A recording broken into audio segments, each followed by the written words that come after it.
What's up, guys? Dakota from Kickstarters here. Got to work on some bikes. It's almost springtime, but not everything's running right. David's 80 is still running magnificent. Probably an oil change or something. But the TTR125 needs re-spoked. And the TTR230 is running like shit. It's sputtering out. You're not getting full power, and it's just backfiring. We originally thought that it was because of the battery. If the battery's low, it'll have problems. If the battery's low, it'll have problems because it runs off of a CDI ignition system, so it runs off the battery voltage to continuously get spark. But David and Adrian had found a rip in the carburetor boot. For estimation, this is the cylinder. Here's the carb. That little black piece here is the boot. And this is what it looks like. So it's a little $20 part. The video for the 230 should be before this video, so it should be running by the time you see this. Hell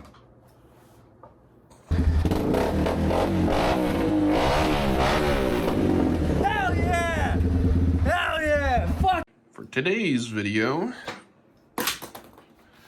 this is what we currently have to deal with. This wheel is off of the TTR125, and right here we have half a spoke, broken spoke, broken spoke, broken spoke, no spoke at all. My hair is so frizzy right now. Unfortunately, I have experience with this. This is the second time I had to deal with it with this exact wheel, because we've blown it out before. This is probably why you shouldn't jump trail bikes. But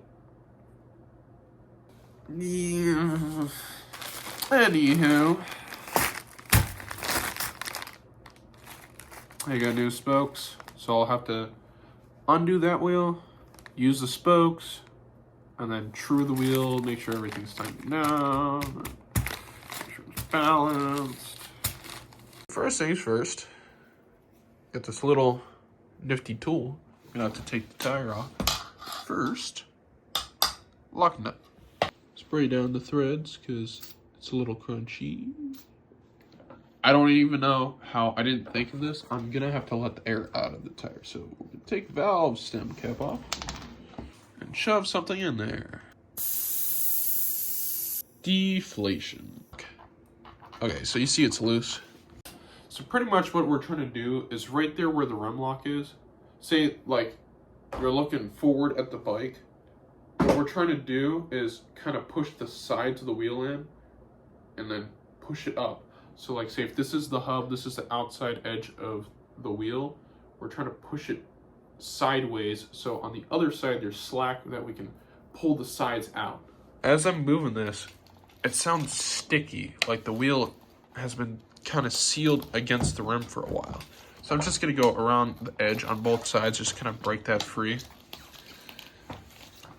Now time for the part of agonizing pain. We're trying to get the lip of this wheel deeper into the rim while we pull this side out. Okay, it took a lot of time fighting with it, but you can see I got a lot of this edge out.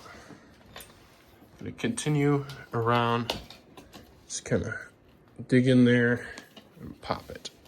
After a lot of finessing, I got one side completely off. Now I gotta do the other. And you can see how much dirt has been in my wheel. It took a couple hours to get it out. That's all the dirt that was inside of the tire. And my hands look like this. Now, that I'm pretty sure is damage from me taking the wheel off. I was hoping that I could just replace them one at a time, so I didn't have to completely disassemble everything and restart on the pattern. But I run into an issue where I can't go through the other links. It's gotta go up here. The head stops and it prevents me from doing it, so I'm gonna have to cut every single one and disassemble the hub from the ring.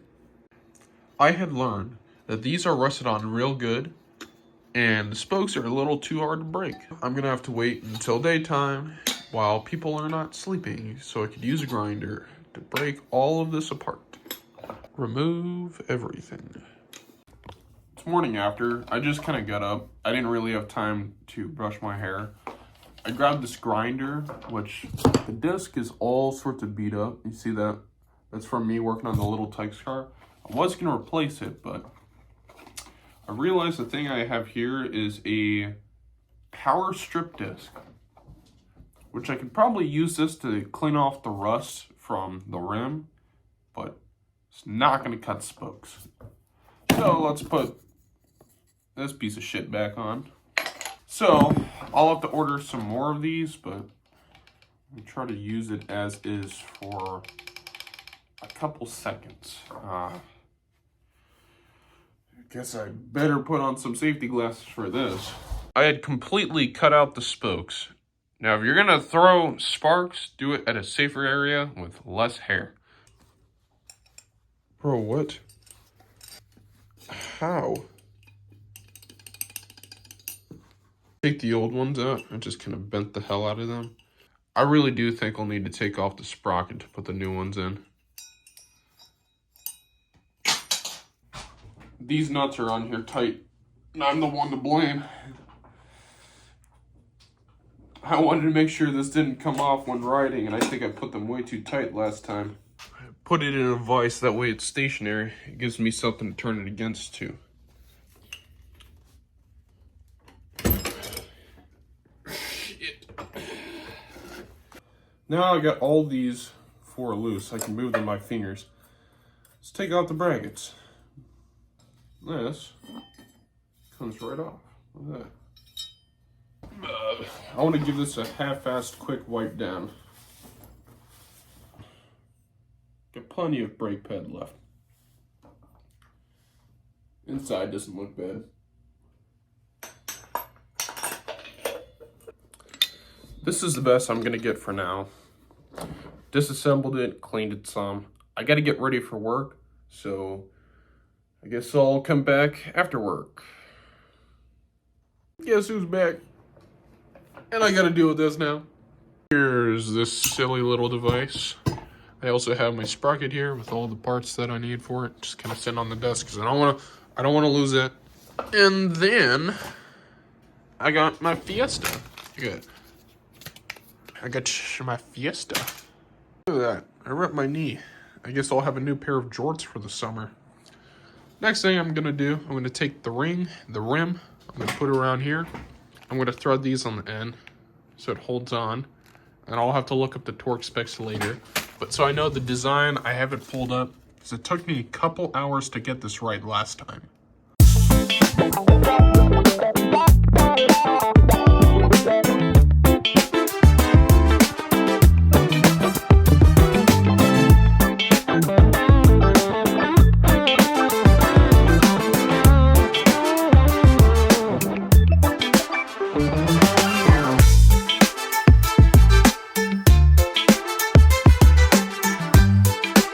The last thing I'm going to do with the rim for tonight is I'm going to tighten up every single one until there's a couple threads showing, so it's ready to be trued. Check out my thingamajig. So I currently have the vise holding the nut right on the end, and I have a wire wrapped around something just trying to keep it stationary and keeping an eye on it. As I spin the rim, I can see if it gets closer or farther. As of right now, so right now I'm looking to see if it's going this way. Oh.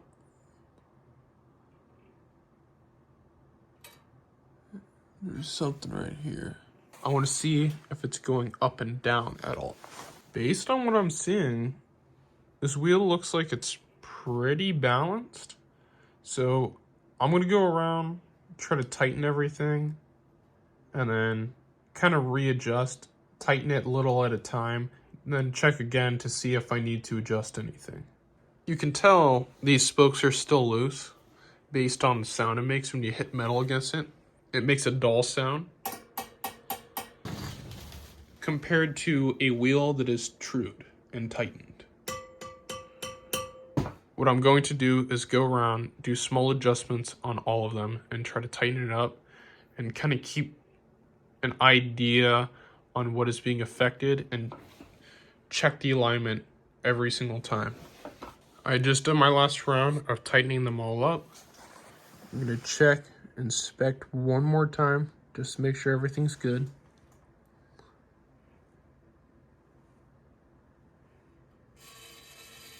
Once this bad boy's re-spoked, it's time to put back together. Starting with the sprocket, put on the metal brackets, put on the nuts, make sure it's torqued to spec. Then you bend the edges of the metal plates up to prevent the nuts from backing off. Time for the crusty rubber. Let's hope that it lasts another season. Let's see what happens when I go to put it on.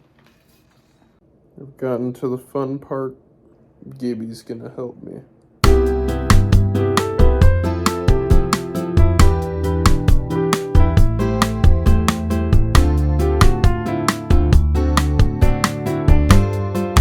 That's not really convenient. Alright, I'm all doctored up. I can see in some spots the inner tube is kind of between the tire and the rim. So I'm just kind of working that in, trying to get that flush so it's not pinching. So the wheel is pretty much done for assembly. The valve stem is crooked, which I don't really know how to fix it until I can put it on the bike. So I'm pretty much done for now. But when I do end up going back over to hang out with David, we'll end up straightening that out. We'll tighten that down. We'll tighten down the rim lock. And then we'll test how the spokes work. Alright guys, that's going to wrap up today's video. Unfortunately, I have not been riding my dirt bike in a while. I've been working on something else. My truck is still in the shop. It's been there for about 4.5 months now, so I can't haul my dirt bikes anymore. But David and Adrian have been getting the bikes up. I've been recording these videos of me working on wheels and getting everything prepped for them. So, as per usual, let us know if there's anything you want to see or if there's something that you think we did differently. We try to make sure we respond to all the comment sections. So, until next time,